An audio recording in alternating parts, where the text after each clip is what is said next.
Welcome everyone. I hope you're all doing well and Merry Christmas. I'm getting it in early wherever you are in the world. It's just my favourite time of the year. Well, I say that. Those of you that come to my retreat will know that I say everything is my favourite thing. And I do love the summer with the butterflies as well. But in terms of festivities, I mean, yeah, it's magic, isn't it? I can't wait. I can't wait. So I hope you're all doing well. Let me know how it is where you are. Have you got snow? I know Leslie's got snow because she sent me a video this morning and I could see it all over the Christmas tree. It looked amazing. Hi Laura. Hi Trisha. Hi Rebecca. Hope you guys are all doing well. Sunny Colorado there. Oh, nice. That sounds great. Fantastic. So what we're going to do today is we're going to have a look at the beautiful Franz Gruber piece, Silent Night. I'm going to teach you the melody, then I'm going to show you how I turned it into a chord melody arrangement. The idea being basically that you can work out how to do it yourself, which means that you can do all of your kind of Christmassy stuff. It could be Christmassy, all of your own chord melody arrangements as well. Ah, great, thanks Victoria. Kettle's boiling, chockies are open. That sounds good. We have opened our chockies already. We're already down to like the kind of dark chocolate and the coffee creams and stuff that no one wants. So we might have to get another box before next week, I think. So yeah. Hi Linda, good to see you down in drizzly Bristol. Oh Linda, I found that lovely Christmas gonk that you knitted me. So we've got it up at home downstairs on the Christmas tree with our stitch as well that Moose got me, which is great. Thank you. Thank you. Hi Wayne. Under the weather. Oh, try and hang in there, mate. Hopefully you're feeling a lot better before Christmas. Better to get it out the way now, I always think, eh?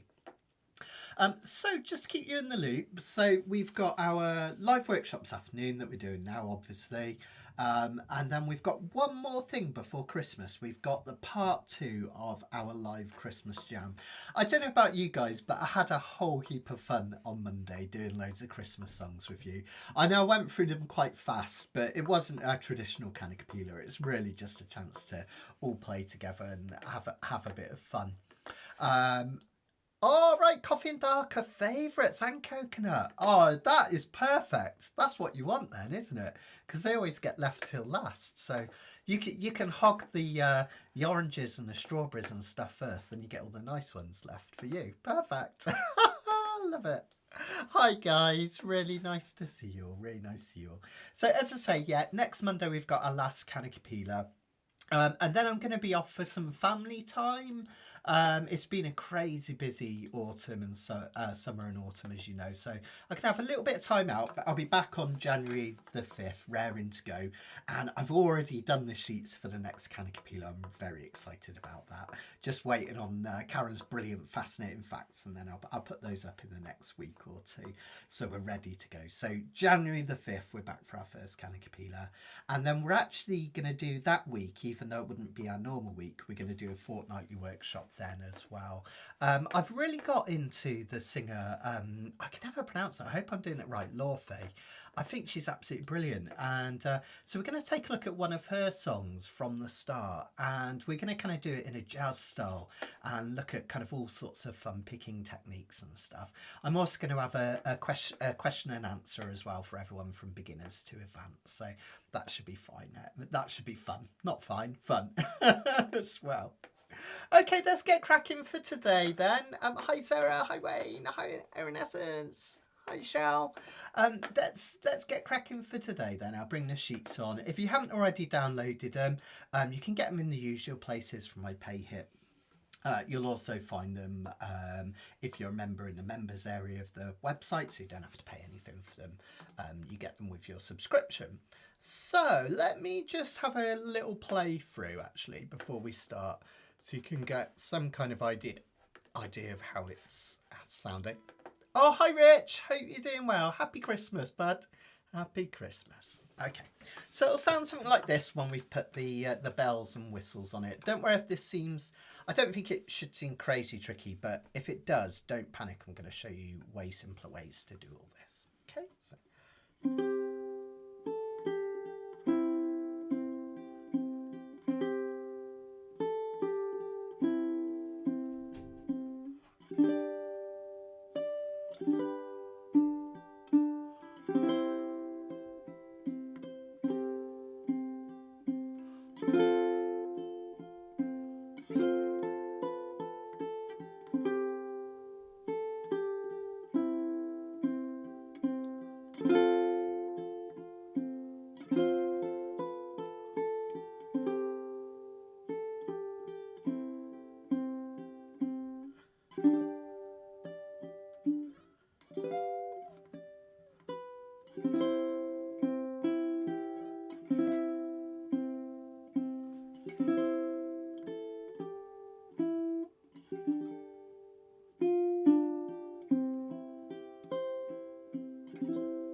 It's a pretty little tune, isn't it? It's really gorgeous. I don't know if you you guys already know the history of it. It was, I can't remember the exact village. If Indrana's around later, she'll let us know. It was a German village just before Christmas, and Franz Gruber, they were meant to be having an organ recital for the congregation that night, and there were mice nesting in the tubes of the organ, so they couldn't do it. Basically, it broke the organ. So Franz Gruber got out his guitar and wrote this really beautiful, instantly memorable melody. And the reason he kept it simple was he wanted his congregation to be able to sing along. So he had that Stille Nacht, silent night.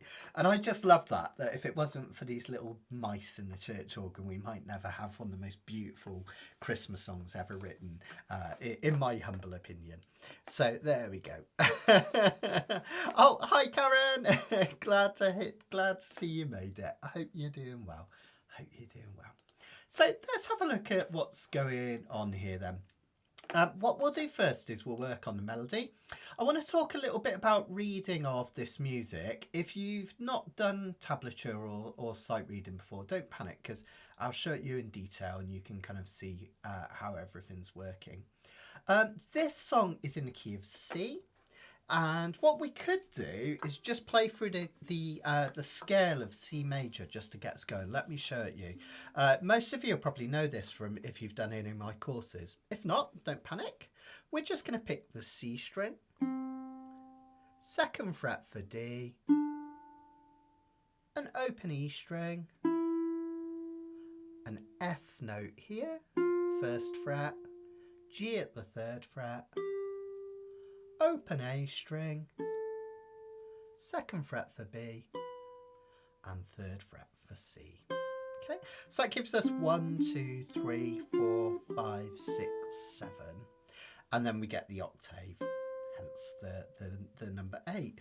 And what you can do is you could do that higher up the fretboard. If I tip my, so you can see my dots, we've got 3rd fret, then we go up to 5th for D, we've got E at the 7th, we've got F, which isn't a dot, it's there at the 8th, G at the 10th, and then we've got an A at the 12th. Starting to run out of room if you're on a smaller uke especially. We've got B way up there, 14th. And then another high C up here. You'll be glad to know the highest note we go up is this 10th fret. We're not going to go way up there, so don't panic if you started to find that a little bit of a squish as we go up. But I always think it's a really good idea to just go through your scale first, because all of the notes in this song fit within that scale. So those notes that you've just played are what make up the piece. And a lot of simple music is like that. You do get people using notes that come out of the scale, but as I said at the start, this is a really simple melody, so it sticks to the C major scale. A quick way of seeing whether a song stays in a scale as well is to have a look at the notes and the tab. And if there are no sharps or flats, that means that every note is a natural, just a naturally occurring note in that key. So again, we know we're in the key of C. There's no sharps or flats next to the treble clef, and none of the notes have a sharp or flat next to them. Okay, so let's have a look at this beautiful yet simple melody. What we're going to do first off, ignore the anywhere there's harmony, i.e. more than 3 notes in a row, but let's just have a look at each of these notes. Now, in terms of technique today, I'm going to give you 2 choices, right? Because everyone likes to play this slightly different. First choice, which is the easiest choice, you're going to pick the notes with your thumb. So for instance, I'll go through these in a minute, but the start would look like this. See how I'm just picking a relevant string, my thumb down here, roughly a 45-degree angle. It's not flat like this, it's not upright like that, somewhere in the middle. just like so. Or you can go Pima style, traditional fingerstyle, where we're going to have the thumb will take any note on the G string. There's none for the melody, you'll just use this for chords later on.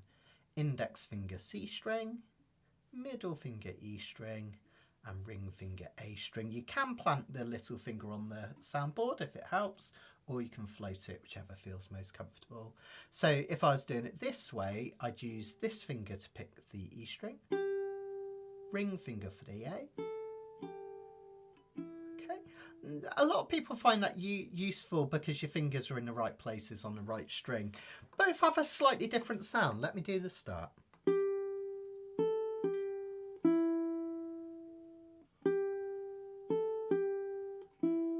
The thumb tends to be a little bit warmer. If I use my fingers, a little bit more shrill. Not a massive difference. Some people like that slightly sort of sharper sound that you get from finger picking. Other people prefer the thumb. So whichever works for you is absolutely fine for this one in terms of that. Yay! Well done, Laura. Fantastic. You're getting it from the start, which is absolutely brilliant. So let's have a look at the notes we're going to play with our fretting hand then. Most people's left hand, unless you're left-handed. So we're going to play the 3rd fret of the E string. Notice with tablature it's upside down, so the lowest line on the tablature is your G string nearest your nose. Next one up is your C string, then your E, and then your A string at the top. So you kind of have to think a little bit upside down when it comes to this. And if you're interested, it all goes back to fiddlers, because when violinists or fiddlers, they bow their instrument, the first string that it hits is this one. So they put that one at the bottom, the first one that you see. And we've kept that ever since for guitars and ukuleles and all sorts. But yeah, so think of it upside down. And you can also think of this as a G note. It's the same as this G note up here. But where we can, we often like to hit closed G notes. Or any note that's closed, because it has a slightly warmer tone than the open string. Okay, so we're going to pick that 3rd fret of the E string. We're going to quickly hit the A string, back to that G, and off for an E. Okay, so that's 3, open A, 3, off. And then the next 2 measures, exactly the same look. And if you're into your notes, that's G, A, G, E. And we go again. G, A, G, E. Okay. So let's just talk a little bit about note lengths in terms of this, so it really help you with your timing and counting. Basically, we've got 3 main types of notes used in our piece today. There are a couple of extras here and there, which I'll talk through in a minute. But the first is, can you see at the end of measure 1, the first chunk, we've got a note which is a filled in note, like a dot, with just a single stem going up. We call that a crotchet or a quarter note. I quite like the kind of worldwide way of saying it. Hi Anthony, I missed you there, mate. I hope you're doing well. I sometimes call it a quarter note as well, because it lasts for a quarter of a measure. It just makes sense. We're in 3/4, so each of those notes lasts for 1 beat, okay? So anytime you just see a dot with just a straight stem going up, you can think of it as a simple beat. So if I was just to play that note over again, it would sound like this. 1, 2, 3, 1, 2, 3, 1, 2, 3. So just again and again. Now, if you have a look at measure 5, the first measure of the next line down, can you see this time we've got a hollow note? Now, it doesn't matter whether the note, the flag or the stem is going up or down. Doesn't matter if it's going up or down.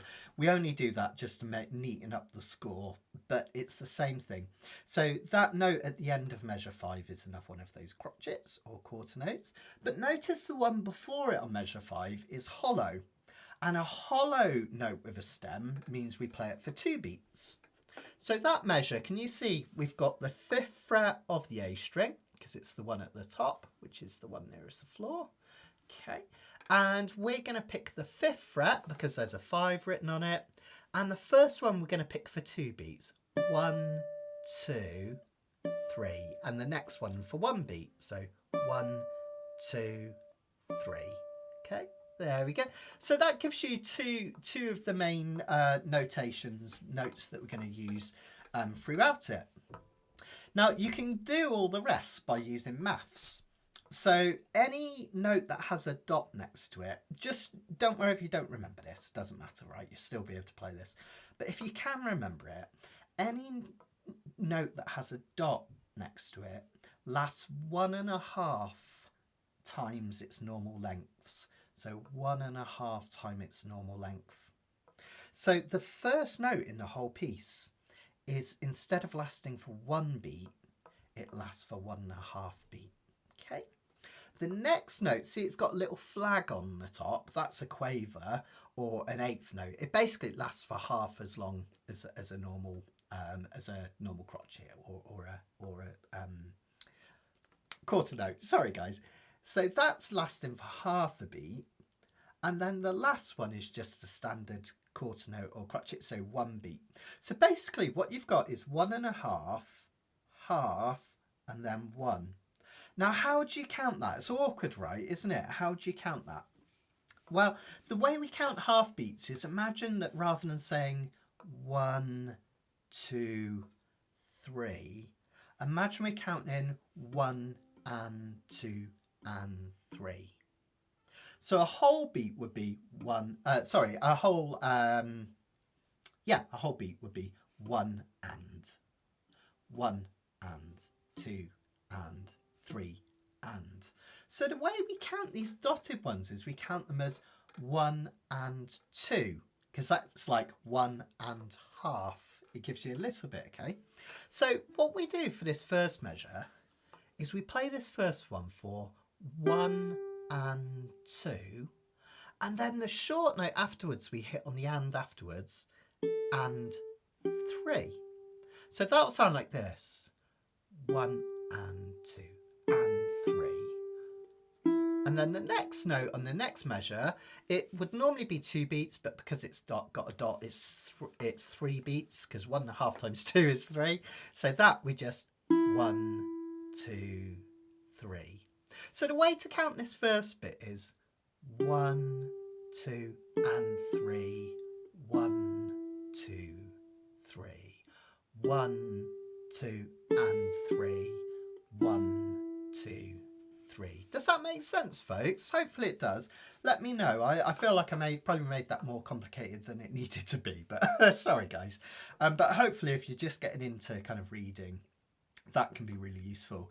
And if you can't, even if you don't know what those notes are on a stave, like the fact it's G, A, G, E, the fact that you still know those note lengths is really useful, isn't it, when you do the tab, because you know roughly how long to play them for as well.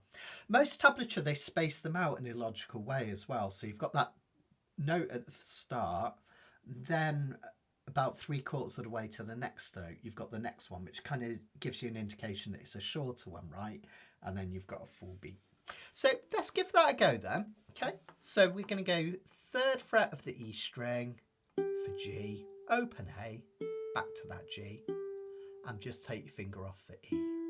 And let's do that in time. We're going to do it twice.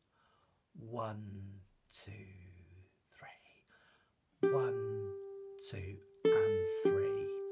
1, 2, 3. 1, 2 and 3.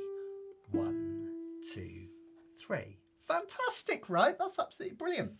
Now, if you find that really tricky for the counting and stuff, because there's quite a lot going on, of course there's an easier way, isn't there, as well? We could just sing the song in our head. You all know how Silent Night goes, right? Silent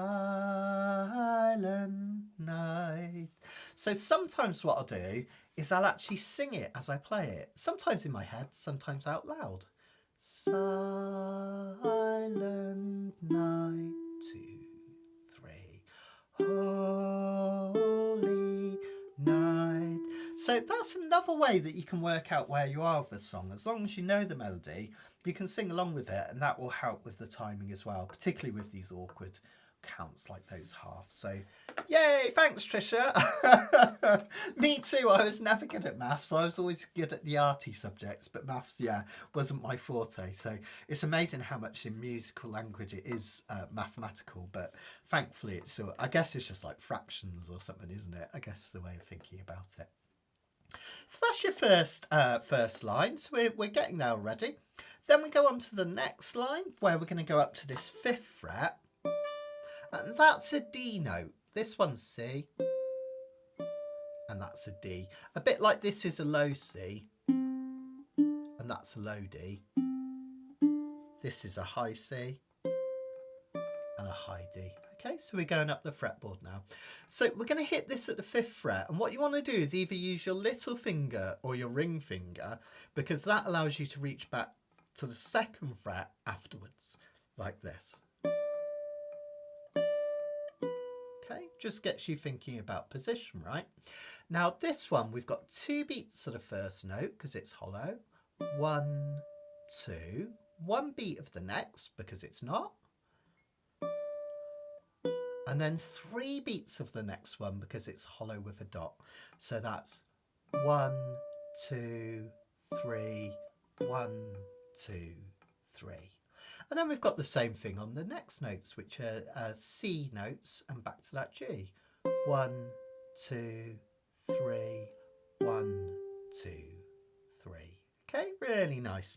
So if I do that whole line, it'll sound like this. On the A string, I've got 1, 2, 3, 1, 2, 3, 1, 2, 3, 1, 2, 3. Fantastic. Okay, let's put together those first two lines then, everyone. Let's go nice and slowly.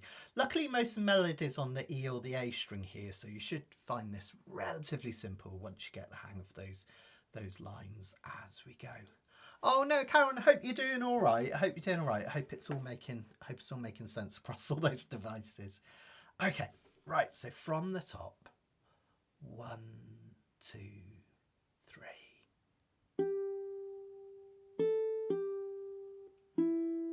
2, 3, 1, 2, and 3. 1, 2, 3. Little finger at 5. 1, 2, 3 to 2. 1, 2, 3, and then 3. 1, 2, 3. 3 on the next one. Yeah, beautiful, fantastic, fantastic. Now we're just going to carry on in the same vein just to learn the rest of the melody. Relatively simple, this next bit. We've got an open A. This is measure 9 now, start of this line. Again, an empty note, a hollow note, so 2 beats. 1, 2. Next one is full, so 1 beat.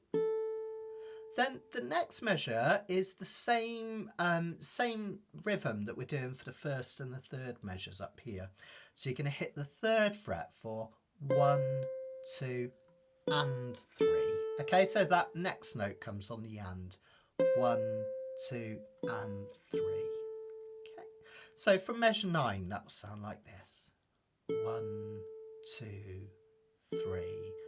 1, 2, and 3. We go to the G up here again. 1, 2, and 3, and off. The nice thing about that measure, notice that this happens in a lot of music. Vivaldi is really famous for this with things like the 4 Seasons. You get repetition. So these 2 measures here are the same as these 2 measures here, which is also the same as the first 2 measures. So you'll get a lot of repetition. So whenever you see those notes together, you can kind of see them, right? The way they work. It's the same thing as you've done before. So let's do the whole of that 3rd line now. Okay, so from measure 9. 1, 2, 3. 1, 2, 3. 1, 2, and 3. 1, 2, and 3. 1, 2, 3. Well, the good news is, next line is exactly identical. Let's do it. 1, 2, 3. 1, 2, 3. 1, 2 and 3. 1, 2 and 3. 1, 2, 3. Yeah, fantastic. We've only got a couple more lines to learn, then we'll start making it chord melody, which would be really, really exciting. The measure 17 is the same as the measure we've already done. We're up at the 5th fret again. Now this time, rather than using your little finger, use one of your middle 2 fingers. It doesn't really matter which, but it means that after you hit these 2 D notes at the 5th fret, you've got a finger free to hit this note at the 8th fret up here. And then you've also got these fingers free to move back to 5 and back to 2. And then eventually to 3. And we go up to 7. Okay, so rather than doing this with one finger, which would be kind of awkward.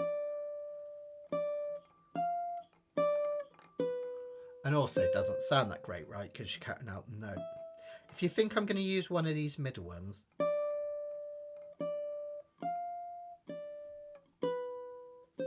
see how it just makes a lot more sense, which is really, really nice.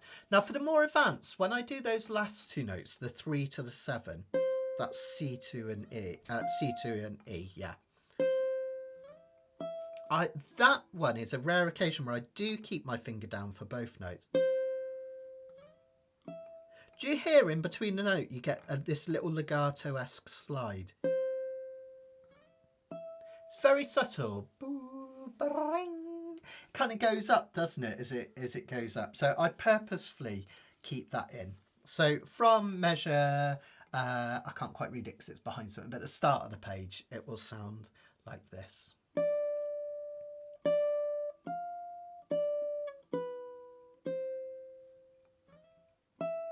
Okay, and timing.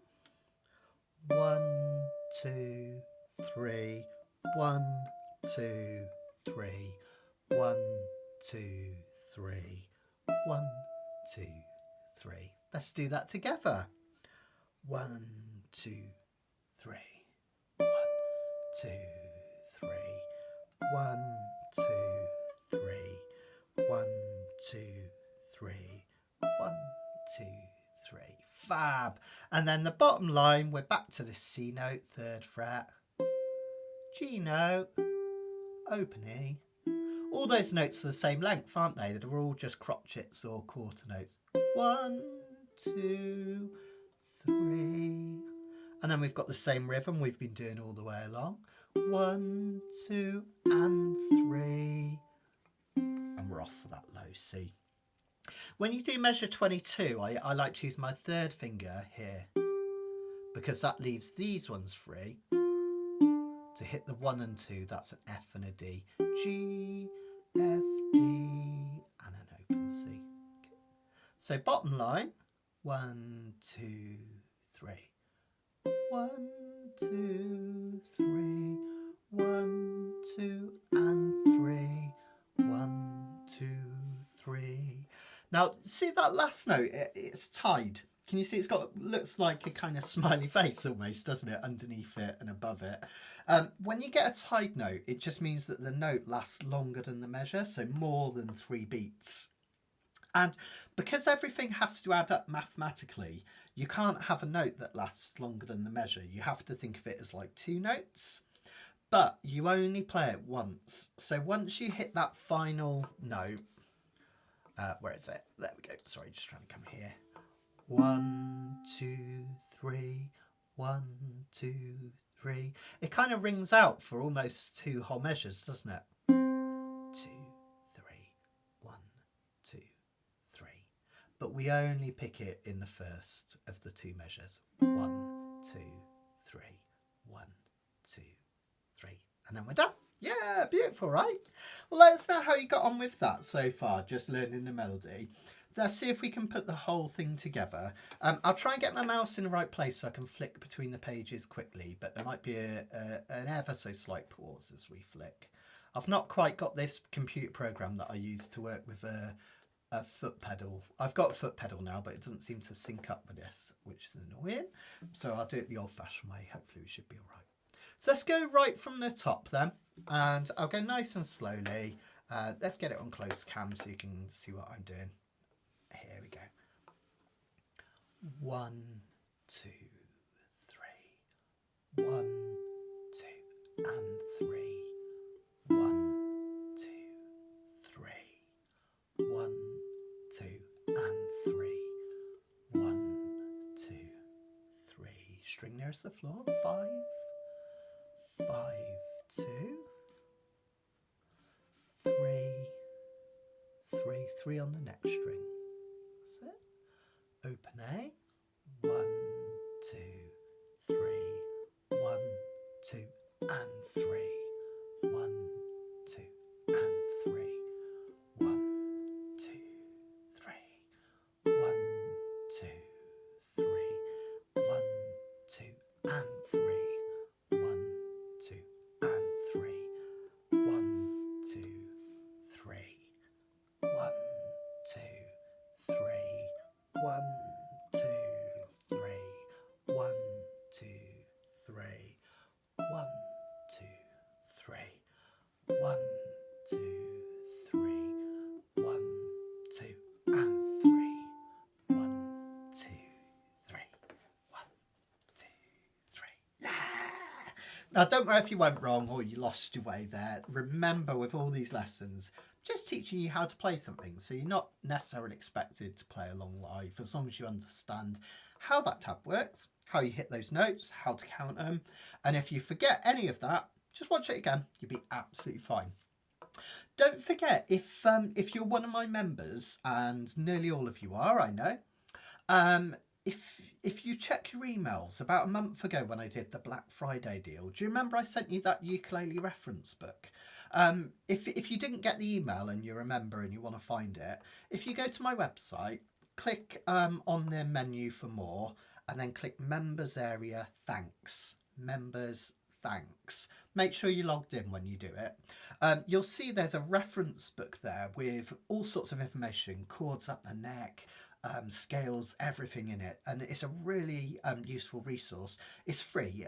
It was my gift to you guys for sticking with me over all these years, basically. The reason I'm mentioning this is right in the start. I wonder if I've got my copy here. Oh, I've got a copy here. This is one of the old hard copies. It's out of print now. But right in the start of the book, it looks like this. Let me just put my uke down a sec. Oh, I've lost my ball, so to speak. Right in the start, there's this useful section here. It's on page 10 and 11. And it talks you through all those note lengths. Can you see at the top there? And you've got British and American. British, we just call it British because that's kind of what we call them over here. But it is European, really, I should say, because there are similar terms in Europe. And then you've got the world, or the American way of calling it. So we've got that. We've got the ones that are just for one beat, which are a lot of the song. They're here. Those are your quarter notes. So those last for one beat each. You've got your half notes, which last for 2 beats. And then you've got your whole note, which lasts for 4 beats if you're playing in 4/4 time. We've got these with dots to last 3 beats, haven't we? But it's a really useful resource, this. It's got all your different kind of symbols on as well, if you ever wonder what those mean. So that's in your ebook that you guys got for free, if you remember. If you're not a member, you can download it from my PayHip as well if you're interested. But it's just a useful resource, I think. So, yeah, fantastic. That's not bad, is it? If you just miss 1, 2, that's absolutely fine. So, yeah, no worries. Oh, no worries. I hope your tax issue gets sorted out. What a nightmare, eh? I've got mine. I've got to do my tax return by the end of January, and not looking forward to it. But it's fine. Sarah's asking if we will ever get it reprinted. The answer is hopefully yes. We're going to try and get it reprinted. There are a couple of minor errors in, nothing that would muck you up if you're following it. Don't worry, it's just tiny little things that we want to improve on.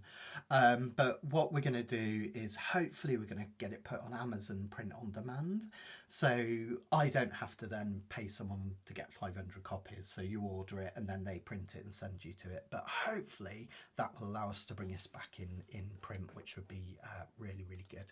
It's nice to have it in print with all the colours and everything, and I like to tactile things. You know me, I like to listen to records. I'm a bit old fashioned and I love to turn the pages, you know, so yeah, it's all good.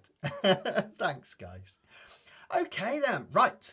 What we're going to do just before we put the chords and the melody together, which is what makes this sound really beautiful, let's just look at the chords just in isolation first on their own. So remember we're in the key of C, and remember I'm always banging on about in canacapellas, if you've joined me for any of those, the most common chords that we ever play on ukulele are what we call the 1, the 4 and the 5 chords. That just means the chords based on the 1st, the 4th and the 5th scale degree in any key. And if that doesn't make sense, just think of counting it on your hand. So C would be the 1 chord, and then we count through the C scale. C, D, E, F would be the 4 chord, and 5 would be the G chord. And you'll notice this entire song is just based out of those three chords. The 1 chord makes you feel resolved and sets you off on a journey, which is what we've got here. The 5 chord at the start of this line introduces tension, makes you want to go back to 1. And the 4 chord starts a new section, if you like, which has a sense of change to it. So that's why it exists as well. So yeah, fantastic, fantastic. Oh, good. Thanks, Sarah. Thank you. Thank you. So let's have a look at those chords. Really easy peasy to play. We're not going to do anything special with those chords yet. We're just going to play them as you would normally. So C chord.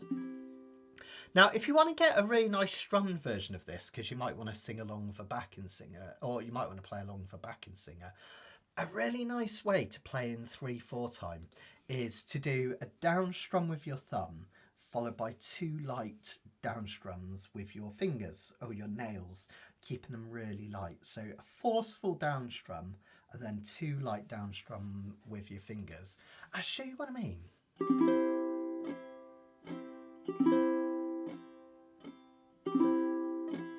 Now this is really lovely for waltz time. The reason being that every key has a musical heartbeat that we call the pulse. If you think about it, when you drum, you might drum on 1, 2, 3, 4, 1, 2, 3, 4. Or if you want more sense of movement on the weaker beats, 1, 2, 3, 4, 1, 2, 3, 4.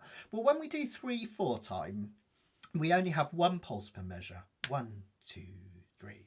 1, 2, 3, 1, 2, 3. So that's our musical heartbeat. So by doing this lovely strum, what we do is we put the emphasis on that first beat of every measure. We make next 2 strums, next 2 beats, really light. Creates almost like a 3D effect.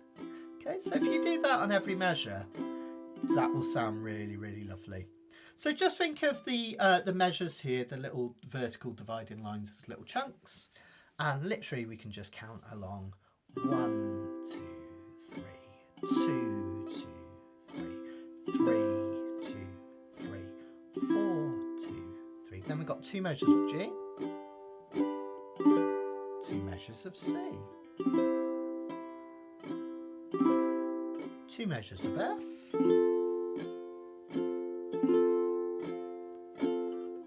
2 measures of C, 2 measures of F, 2 measures of C. And then if you pause, I should have got my mouse ready. For the next page, we've got G, C. Then on the bottom line, 1 measure of C, 1 of G, and we're back to C. So let's just play that together, just to get a feel for the chords from the top. 1, 2, 3. Silent night, holy night, all is calm, all is bright. Oh, John Virgin, Mother and Child, Holy Infant, so tender and mild. Flip the page. Sorry guys. Sleep in heavenly peace. Sleep in heavenly peace. Cool, right? So that's the chords to the piece, which is beautiful enough on its own, which is really, really lovely.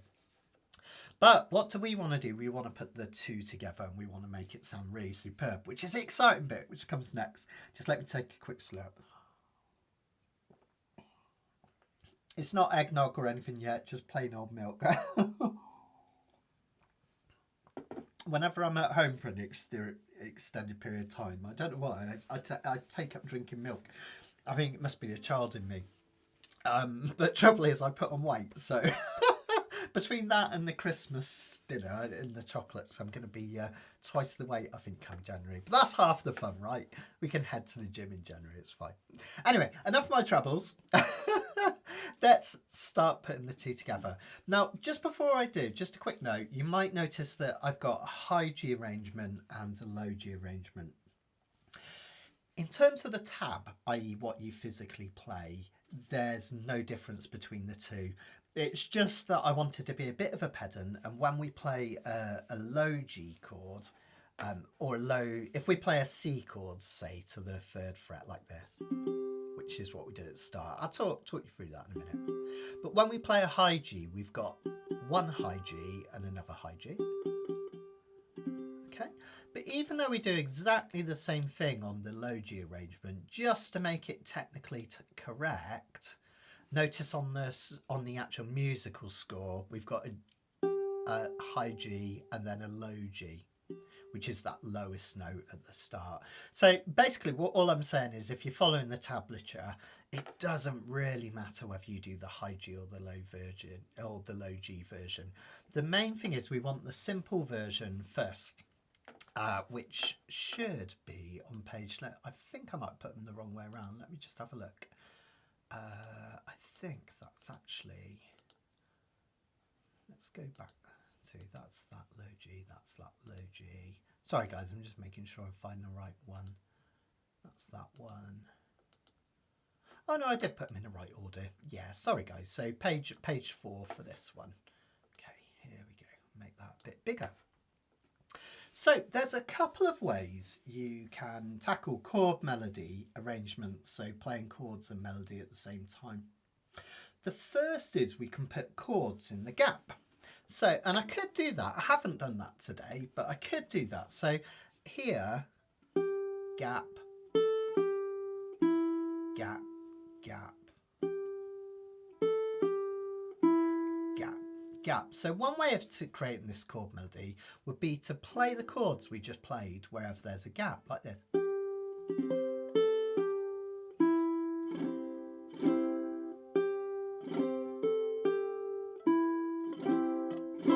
Which is really, really nice. But there's another way which I really love, which creates an even more mellow, kind of silky sound, which is really lovely. And that's to play chords exactly at the same time as melody. And remember when we were talking about when we were doing the strumming a minute ago, that wasn't just to teach you the chords, it's also to show you the importance of that first beat in 3/4 time, right? 1, 2, 3, 1, 2, 3. So notice I've kept that going and I put all the chords on the first beat of each measure. So if we're playing a chord and a note at the same time, the golden rule is whether we do Pima, which I'm going to talk about in a minute, or thumb strum, the important thing is we put our finger down for the melody note. Remember, the melody note is this G note on the 3rd fret of the E string. Just the melody would sound like this, wouldn't it? And then what we do to play the chord at the same time is we'll strum as we would a normal chord, but we've got to include the added melody note. So a C chord would normally look like this, right? We probably use our 3rd, doesn't really matter, we could use a little. But we want to add this G note in because we want the sound of that G note coming through as the melody. And then to make sure that this note comes out louder than any of the other notes, like this one, or this one, although that one would kind of work, but or especially this one, because we don't actually want to play this one. All we do is we strum down as far as the melody note is. So the melody note's on the E string there. So with this thumb, we just drag to the E string. What I like to do is rest on the A string, so I'm not pressing it or playing it.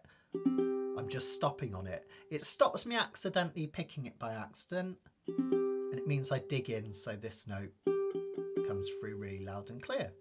Now, because we're not playing that A string, you can let that finger go and just do it like this. And the nice thing about that is the next note is this open A, isn't it? So your finger's in the right place. So that gives us,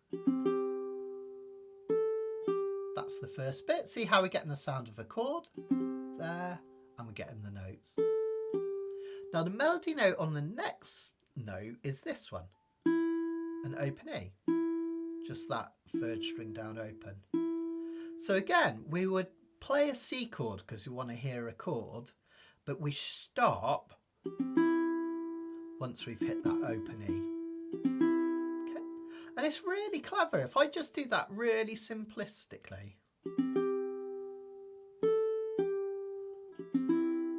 you're hearing the chords, and you're hearing the melody, and now you're hearing them at the same time. And that's basically it. That's the essence of this way of doing chord melody. You just add the melody note to the chord, strum down to the string it's on, and stop. And then the next few notes that don't have chords in were exactly the same as before. So let's try that whole first line with that in mind, because it's the same thing twice, right? Come in with me after 3. 1, 2, 3. 2,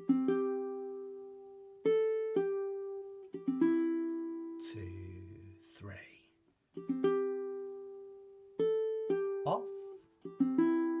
2, 3. Fantastic, right? Really, really beautiful. Now, if you prefer to do what is often referred to as Pima style, you know I mentioned it earlier where you're finger picking. There's 2 ways you can handle the chords. You can either just pinch all 3 strings at the same time. So that 0, 0, 3, you just pinch the top 3 strings. Thumb on the G string, index and middle. Okay, so that sounds like this. Same on the next one, right?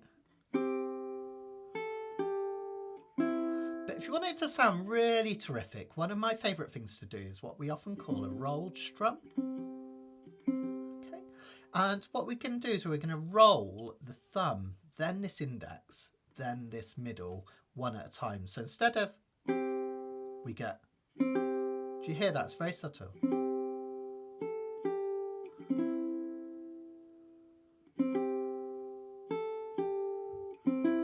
That's nice because the last note really comes out last. Now to do that, it's not as hard as you'd imagine. I'm always really honest, aren't I, with my ukulele playing and saying that there's some things that I found really tough.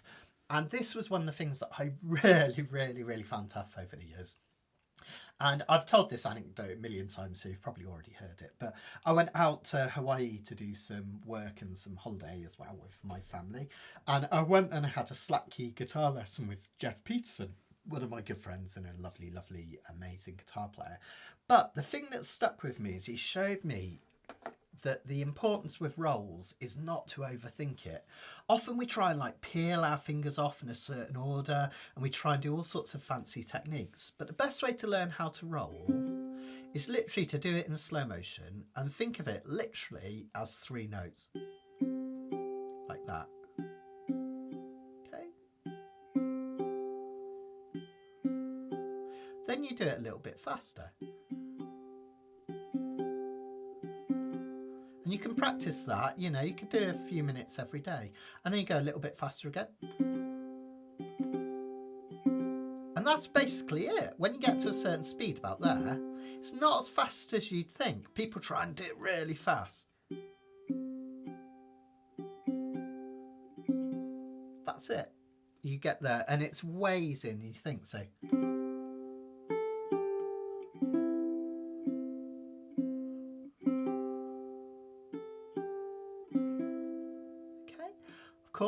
can go back to your thumb strum if you prefer. I love a thumb strum. And you notice that I do a lot of thumb strumming when I play live. And some of my favourite players do as well. James Hill famously, he does obviously do finger picking and stuff and some really complex stuff. But you notice how much work he does just with his thumb. It's quite amazing, really. Excuse me. So you can do either of those, basically. It's a long and short of it. But whichever sounds nice. You could even play it through twice and do one lot thumb and one lot with your fingers to add a little bit of variety, which is really nice as well. So let's keep going then. Let's think about what's going on in measure 5. Now this one's interesting, right? Because the G chord looks like this. Da, da, da. But the melody, if you'll remember, was this 5th fret up here. That was a melody, wasn't it? So what we have to do is finger a G chord and reach up with our little finger to this 5th fret. And when we come back, the brilliant thing is that this note here that we need to play and hear last is part of the G chord. So you just play a G chord for measure 6. That gives us. Now you can, if you find that a really difficult stretch, you can use 3 fingers like this. And then change back. But if you can get in the habit of reaching up with your little finger and keeping the G shape down, it's really good because you can use it for all this kind of work, which is useful later on. So reach up and then back down. The next chord, easy peasy lemon squeezy, because it's just a C chord, and the melody note is the last note of the chord, so we strum all the way. And then we've got what I often call the C to G. It's that chord we started with, 0, 0, 3. So that whole line will sound like this. And then C chord. Really lovely. Okay, let's try the first 2 lines together from the top then. 1, 2, 3. 1, 2, and 3. 1, 2, 3. 1, 2, and 3. 1, 2, 3. 1, 2, 3. 1, 2, 3. 1, 2, 3. 1, 2, 3. Yeah, really terrific. Absolutely fantastic. Let's keep going then. We'll do the next 2 lines. Remember that the next 2 lines are exactly identical. So once we've got this, we're basically almost home and dry. We've nearly got the whole arrangement, which is brilliant. Then I'll show you how to add some bells and whistles, if you like, to make it more interesting. So again, let's have a look at what's happening. Measure 9, we've got an F chord.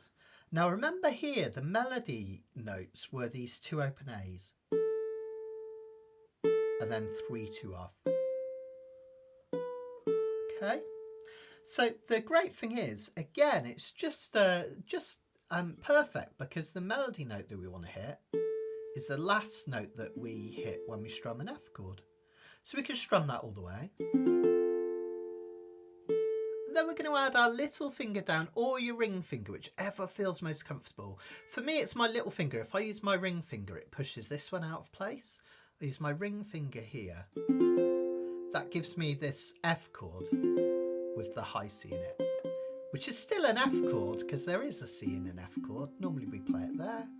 We're doubling it up here, so.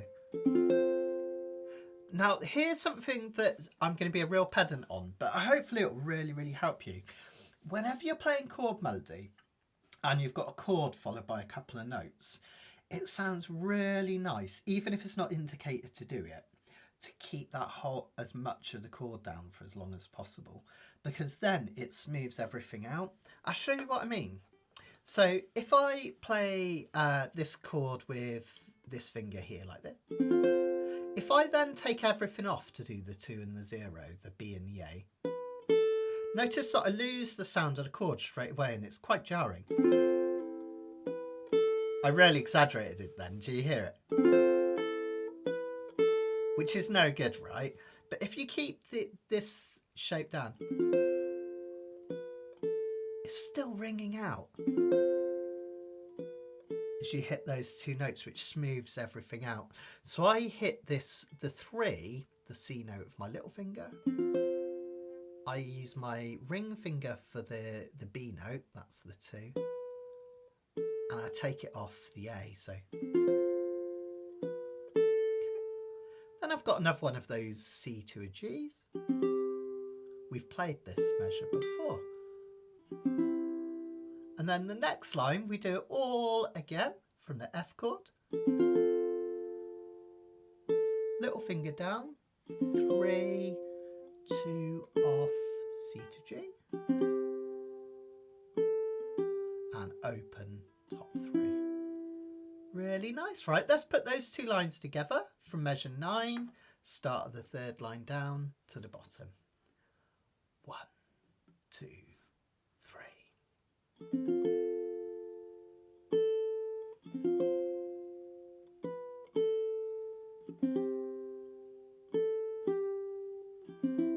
And again, 2, 3.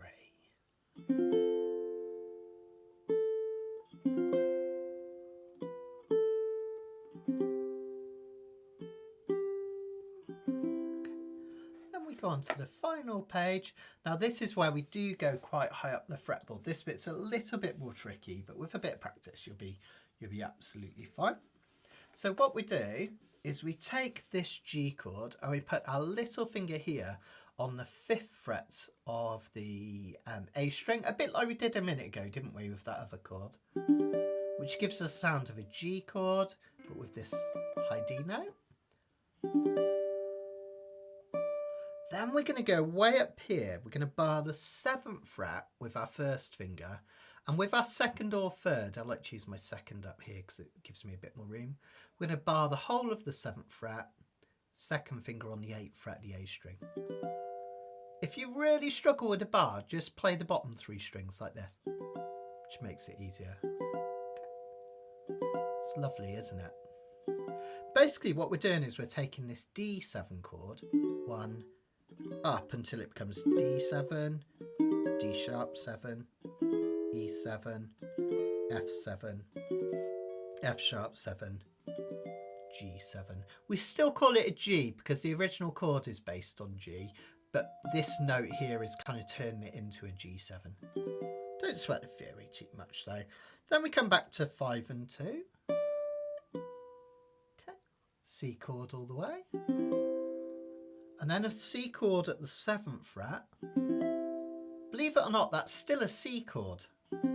That's just a plain Jane C chord because the notes that make up a C chord are C, E and G. And when we play a normal C chord, if you like, we repeat a C. Whereas when we play this one here, we've still got C, still got E, still got G, only we're repeating the E note. So it's still a C chord, isn't that cool? So that line will sound like this. This is the tough bit. Okay, then we go C chord here, and then you can take it up here. Bottom line to finish off, really, really sweet. C chord all the way. G note at the 3rd fret of the E string, open E. G chord, but just play the top 3 strings. The reason we're doing that is we want this note to be heard. And then we can just hit the 1st fret of the E string, 2nd fret, and just the top 2 to finish, because that last melody note is there. Okay. Now, if you find it, if you really want to smooth out that last bit with a G chord, rather than doing a G chord like this, and then having to flip out of it like this. Sometimes what I'll do is I'll put these 2 fingers down like I'm doing a G7, and I'll also add this one, because look, when I do that chord on measure 22, can then just take away that one, which is just really sweet, isn't it? I was just thinking that a minute ago. Victoria's just saying she loves how the chat goes quiet when everyone's concentrating. Yeah, exactly. Fantastic. But I'll take questions in a minute because you might have some, and rightly so. That's totally cool, right? But yeah, that last bit to smooth it out, 2 fingers on the same string, this one here, just lift up and off. Okay. So let's do those last 2 lines then. Okay, from this G with the finger reached up. 1, 2, 3. D7 shape at 7. 5, 2. C chord. And take it up. Back down to his normal C chord. G note. And then if you can, that funny shape. So you can take this one off and top 2. Beautiful, that's it. Really gorgeous. Okay, so let's try playing the whole of well, let's try and do it. The whole thing. We got this. You can do it. You can do it. You can do it. Then I'll show you some bells and whistles to finish off, and I'll do a little bit of Q&A at the end. So really nice and slowly from the top. Again, I'll try and get my cursor ready, but it might take me a minute to change pages. We might have a slight pause at the end of the first page, but it should be all right. So let's try it from the top. Remember, if you're not ready to do this whole thing yet, if you get a bit lost, you could either just do the melody, you could even just do the strumming, or just watch and enjoy it so you can come back to it later when you've had a chance to practice. Let's give it a go. 1, 2, 3.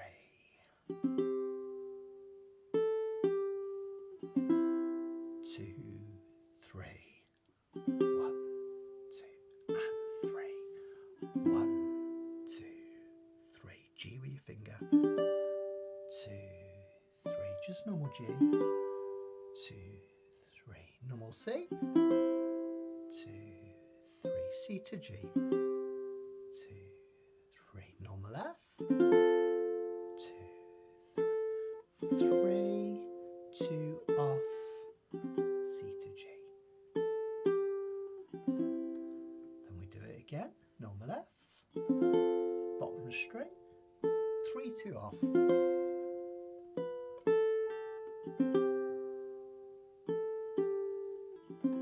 then we just flip the page just quickly. Okay. Up to that G with your little finger. D7th at the 7th and 8th. 5, 2. C chord. And then take it all the way up to 7th. Normal C. G, but with the funny shape. Take this one away. And top 2. Really beautiful. Gorgeous, isn't it? So, I mean, that in itself is, I think it's really beautiful. And I'm really passionate about this thing. It sounds like I'm just being lazy, but you know how a lot of modern players, and I love that kind of Jake Schumer Bucro, you know, where everything's really fast and tricky, and people love the Roy Smack stuff. All that kind of fiddly stuff. But sometimes I think the ukulele is at its most beautiful when you just get a really gorgeous simple melody and you just play it chord melody style, but just really well and silkily, and I think that's gorgeous. So hopefully you'll really enjoy how lovely this one sounds. I think it's fab. So some bells and whistles just to finish off. Now this is entirely optional. This is just a way of adding a little bit of extra to the piece if you're interested. You know how sometimes when we play one of those long notes, it kind of just seems to hang in the air. I'll show you what I mean. Here, it's not really anything happening. And here.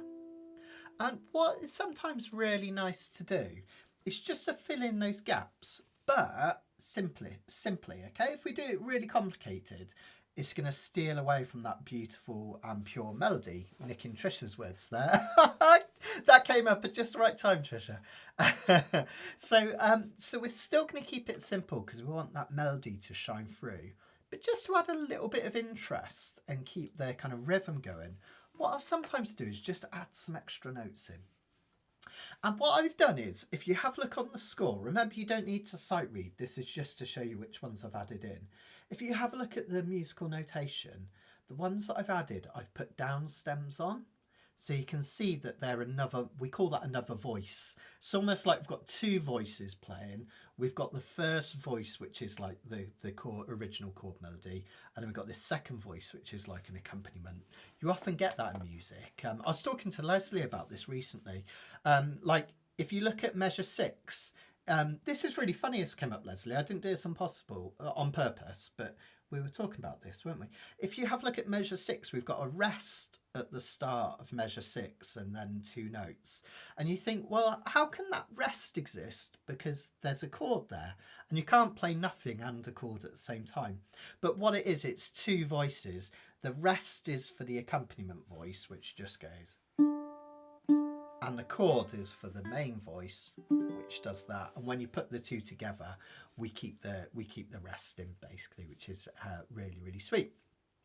So 2 voices, and all we're doing is just filling the gap. You could technically use any note from the chord, and the one that I've chose to use is just a low C. I'll come back to your question in a minute, Wayne. I have clocked it. I'll come back to that in a second, bud.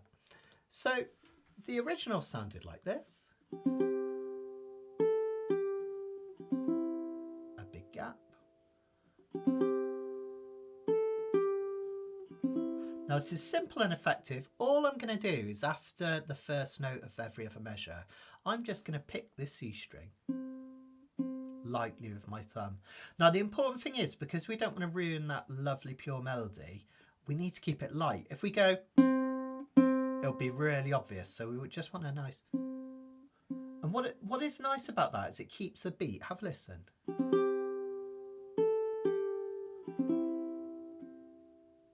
Hear it very lightly.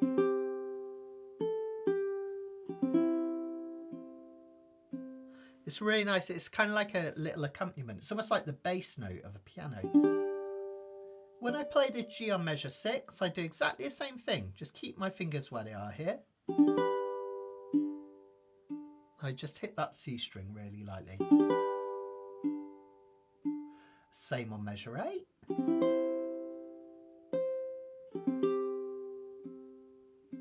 Isn't that lovely? All right, so really, really sweet.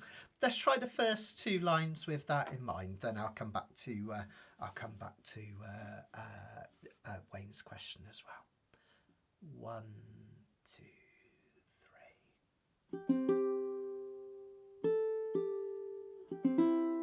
Tap, tap. Nice. Tap, tap. That's it. Tap, tap. Tap, tap. Isn't that lovely? So just like, again, just adds a little musical heartbeat in, which is really, really sweet. I've got one more bit to show you, which is really cool, which happens on measure 10. I'll just have a look. Just want to come back to Wayne's question. Wayne was saying, Matt, I've misread the G7 in measure 18 as F, which would be 5, 5, 5, 8. And it sounded good to me as well. The advantage is that lifting the pinky sets you up for the D on fret 5. Let me check that for you, Wayne. Let me just check that. So measure 18, 13, 14, 15, 16. It's the one where we go high, isn't it? Da, da, da. So,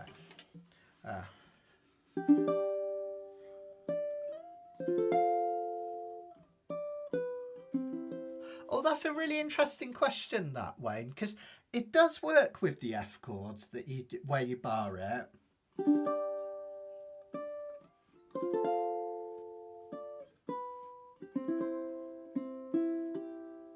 And I see what you mean about the fingering. The only problem is that the chord at that point should be based on a G major chord. So whilst the F kind of sounds all right, because it's in the key of C, this song, the F chord sounds okay, but Franz Gruber would say, no, you're playing the wrong chord. It kind of works, but if we want to be really true to the original, we could do that F. It basically depends how jazzy you are, to be honest, Wayne, because, you know, a lot of jazz musicians, they change things about, don't they? But in terms of getting it spot on, we want that kind of G shape, really. But yeah. It's funny, isn't it? Sometimes those things do sound nice. It's like in jazz music, rather than playing a C or a C major, we'll often swap it out for an E minor 7, which is only one note different, but it just gives it a different feel. So yeah, you can swap things about if you want, but I keep that G if you can, to be honest, Wayne. Okay, so that was all the extras up to that point. Now there's one bit that's a little bit tricky, but I think it sounds really pretty, and this is measure 10. Cheers, Wayne. This is measure 10, and all I'm doing here, just to add a little bit of pizzazz, is when I'm doing this F chord with this C added, this finger here. Remember how the original melody went? 3, 2, off. What I'm doing is in between those notes, I'm turning each one into a crotchet. So rather than, so that I've got room to do it, I'm going. And all I'm doing is in between each of those notes, I'm just touching the G string with my thumb. Now, if you're doing the thumb strum, you have to be quite quick like this. Sorry.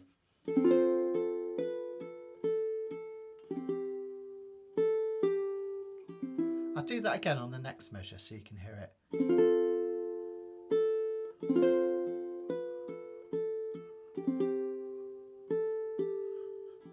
And then I've got a nice little tap at the end. If you're doing Pima style, that's even easier, because what you can do is after you do that F, you can either pinch, roll, and then you can just use your thumb. So.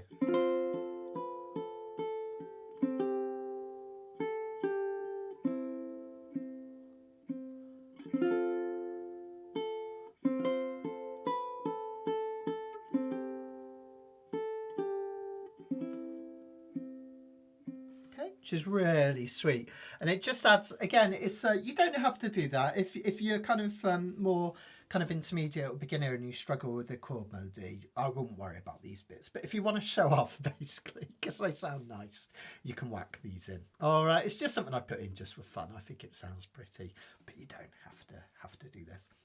And of course, if you want to make this a longer arrangement, you could do the simple chord melody, and then you could do all the bells and whistles on the next time through. In fact, if you wanted to make this even longer, you could just play the melody on its own, then do the simple chord melody, and then all the bells and whistles. And that's a really nice way of building up a performance. The only trouble with a lot of chord melody arrangements is they can be over before they started, right? So if you're doing a performance on stage at open mic or something, you just get going and you get to the end of the song. So that can be a nice way of elongating it. There's one last bit that in the kind of bells and whistles one that I wanted to show you. It's just one tiny bit in third measure along top line. And this is just using an arpeggio to fill out a chord. I'll explain what an arpeggio is in a minute. But after we do this bit,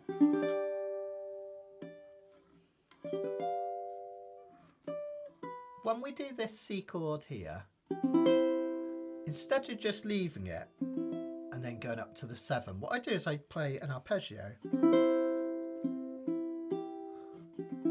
just afterwards. Again, you want to keep it really light because this is the melody note. So that wants to be firm. And then the next 3 really light. Okay. And the reason we call it an arpeggio is just the notes that make up a chord, but instead of strumming them all together, you play them one after another. And they don't have to be, but they tend to be in order from lowest note to highest. So remember when I said a C chord is made up of the notes C, E, and G, and then we just repeat another C down here. Well, all I'm doing is strumming the C chord, and then playing the lowest note C, then the middle note E, and then the highest G. So isn't that pretty? Okay. And then Shell had a brilliant idea. When you come to the end, you could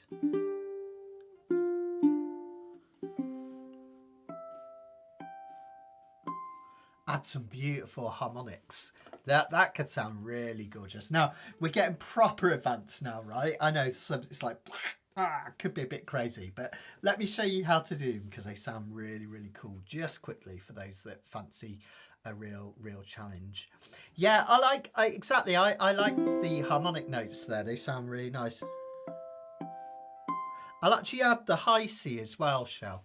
So what I'm doing is I'm strumming the last two notes to finish, okay, which gives you the low C. And then I hit the E as a harmonic. What you do is you take your first finger. It's really important that you're using just this hand, okay? You take your first finger and you place it over the 12th metal fret of the E string, okay? See how my 12th fret has two dots on it? Normally when we play a note, we actually physically put our finger in between the metal frets, don't we? But we actually want our finger directly over the metal fret here, okay?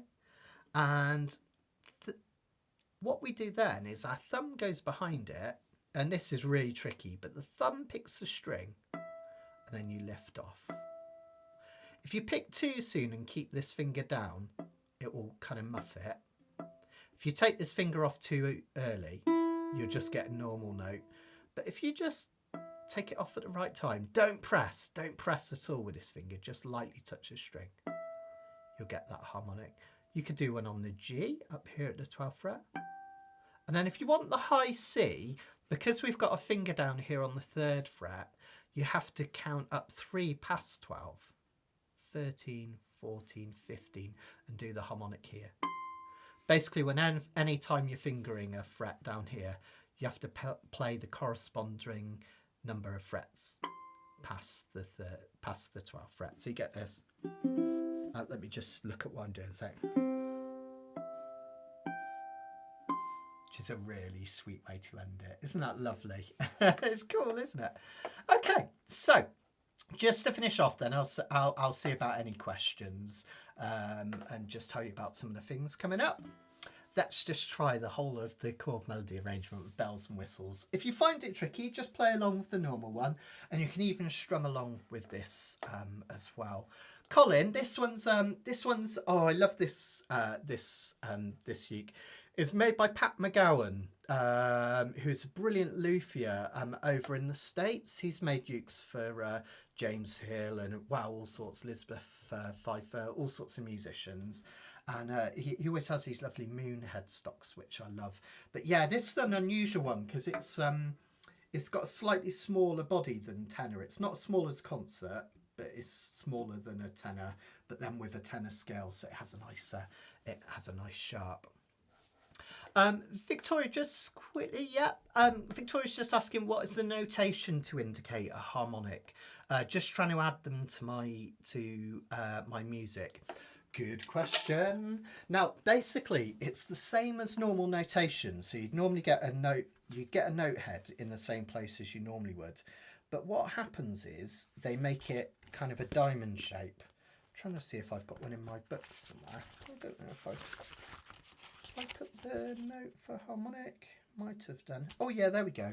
So they kind of, I don't know if you can see down the bottom, they kind of look like diamonds on the same line as you would have the note normally, but they change it into a diamond head, kind of like that. All right. So the natural ones are always at the 12th, and then on artificial, it says 3, but remember, really, you're playing 3 frets past the 12th fret, so that's the 15th fret, really. Okay, but yeah, have a look. It's there in the book if you want to have a look later on. Okay, let's give it a try. If you want to send any questions through whilst I'm playing this through, that's absolutely fine as well. Just let me know. Okay, here we go. So from the top, I think I'm going to Pima style this one. 1, 2, 3.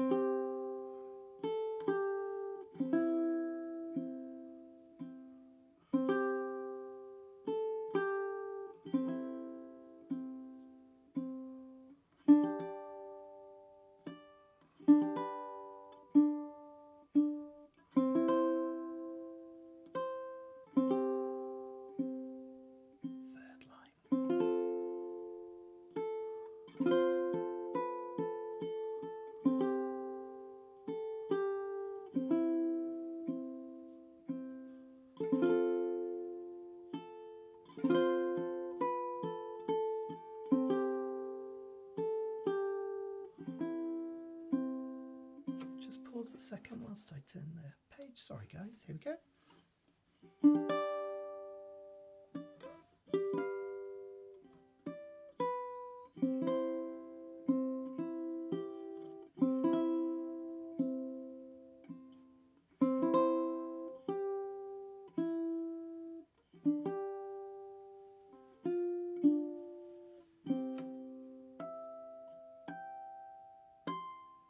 There we go, just for Shell, that last bit. There you go with the harmonics. That's a great idea, Shell. I really like that. I'm going to start adding that in, I think, when I play this one live. I think that's really sweet.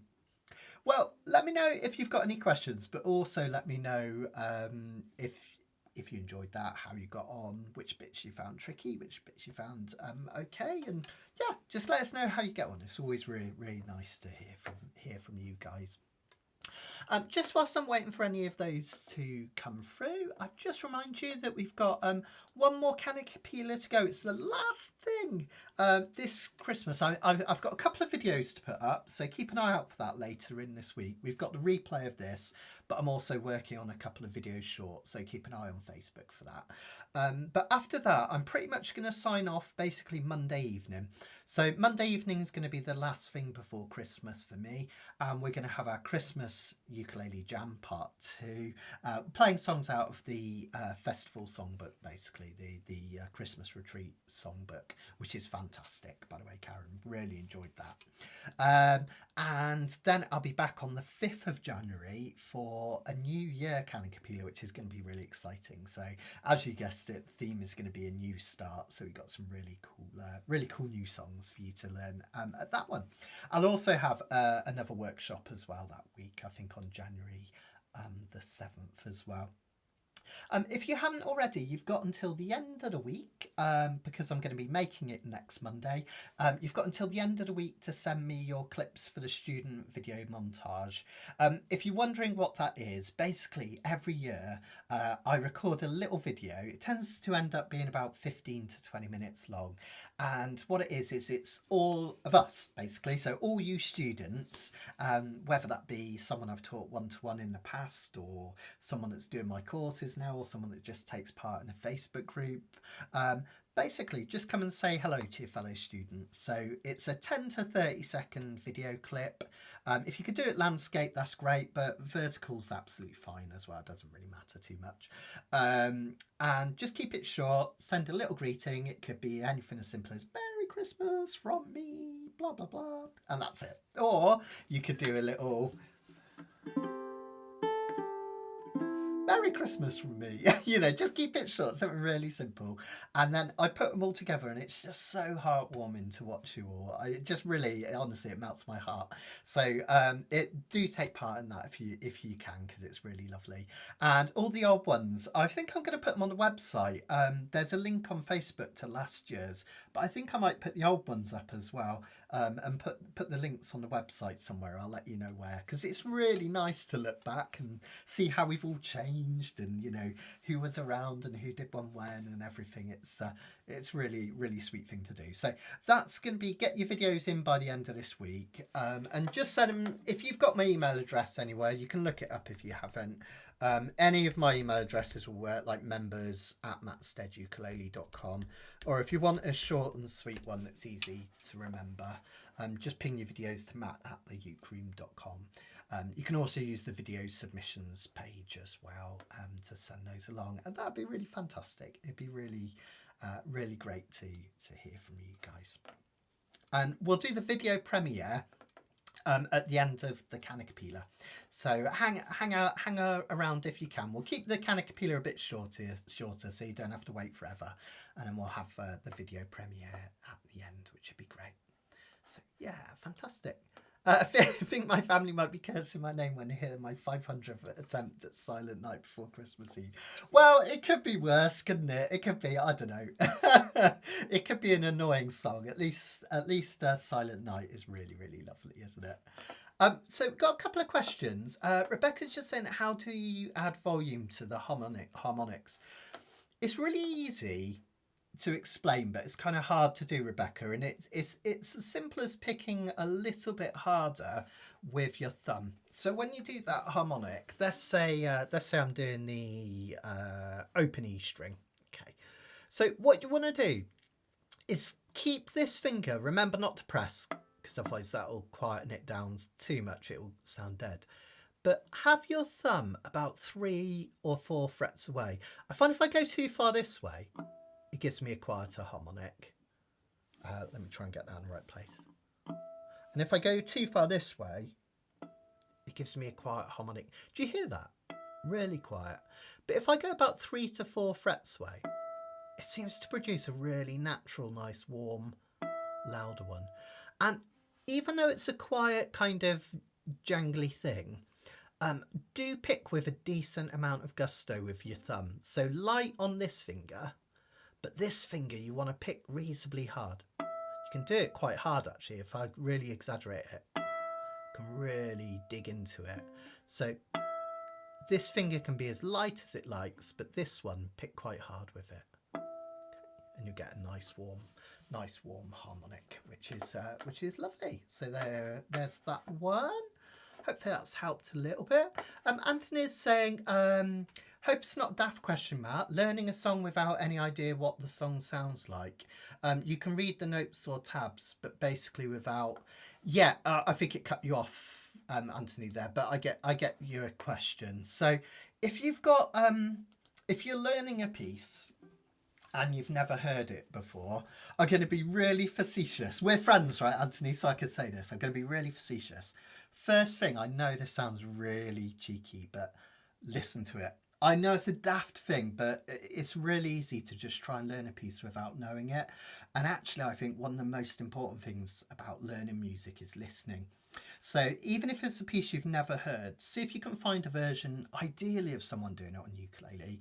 But if not, see if you can listen to the original around, because you don't need to have everything in your mind, but it's just that basic melody. So even if I didn't know the chords were C, F and G in Silent Night, I know you know Silent Night, but just as an example, but that wouldn't be important. But the important thing is to have that da da da da and the timing. Da, da, da, da. So really important to listen before it starts. And then what I would do is I'd look at the tablature. So for example, again, I'm going to stick with Silent Night. I know we've done it and we know it, but just an example. What I tend to do if I'm a little bit less sure on something is I'll just look at the rhythm first. So see that first measure, before I even try playing this melody, what I'll do is I'll just mute the strings by putting my fingers over the strings. I won't press, just literally just touch the strings like this. And I'll just get the timing right first. 1, 2 and 3. 1, 2, 3. 1, 2 and 3. 1, 2, 3. Now this is a really powerful thing to do. I kind of wish I'd mentioned it at the start, because I'm glad you brought it up, Anthony, because it's a really powerful thing to do, because you're kind of halfway there then, but you're not having to think about which fingers you're using with this hand. So then when you do put the notes in, they sound right. So for instance, measure 5 going into the next one would sound like this. 1, 2, 3, 1, 2, 3, 1, 2, 3, 1, 2, 3. You put it with the melody. 2, 3, 1, 2, 3, 1, 2, 3, 1, 2, 3. Like that, which is really, really, it's a really powerful thing, isn't it? So obviously you'd need to learn those note lengths, but like I say, there's only so many notes in the world. If you have a look again, I'll just ever so quickly, if I show you that page from my reference book again, notice that the kind of the key notes, there's not many of them. There's only so fast you can play a note. So there's only those notes, and then you can alter them with the dots. So it doesn't take long to learn those, and it's worth doing. Even if you don't know the pitch of the notes, knowing the note length means that when you put that together with the tab and what I was just telling you, it'll work. So really, really good way to do it as well. So yeah. Don't worry, too many mince pies, says Anthony. Yeah, I got you. Without hearing a recorded version, the song just doesn't sound right. Yeah, that's probably because the rhythm's wrong somewhere. So do all those things I was just saying, Anthony, and you'll be good to go. You'll be good to go. Oh, thank you, guys. That's really nice. Thank you. Definitely. I get a lot of things which look really interesting on the page, and until I learn them, yeah, totally. It can be tricky. Karen's going to try dictation again. Good on ya. Yeah, highlighter to mark the melody notes. That's a really good thing, actually, Karen, because it really helps you separate them out and make sure you sound them, which is really lovely, isn't it? Karen was just saying incidentally as well that last year's Christmas video is on the Facebook page, so do look it up. It's really beautiful. I had a little sob at it as well, Karen. It was a happy smile. Obviously Esther's in the year before as well. I'll send you that one because that one was really great as well. I think Esther's piece last year was brilliant. That was the one she did before the puppets, wasn't it? It was brilliant. Fantastic. Oh, thanks, Trisha. Thank you. Linda, Trisha saying she has great memories of a wind-up little bottle brush tree my grandfather had that played Silent Night. Oh, I love that. Those things are really special, aren't they, Trisha? Absolutely. Thanks, Anthony. I've still got this this music box my granddad made me. He kind of hand carved this when I was young, and it still works after all these years. Sometimes it doesn't shut up. Sometimes I have to actually force it closed. But it has raindrops keep falling on my head.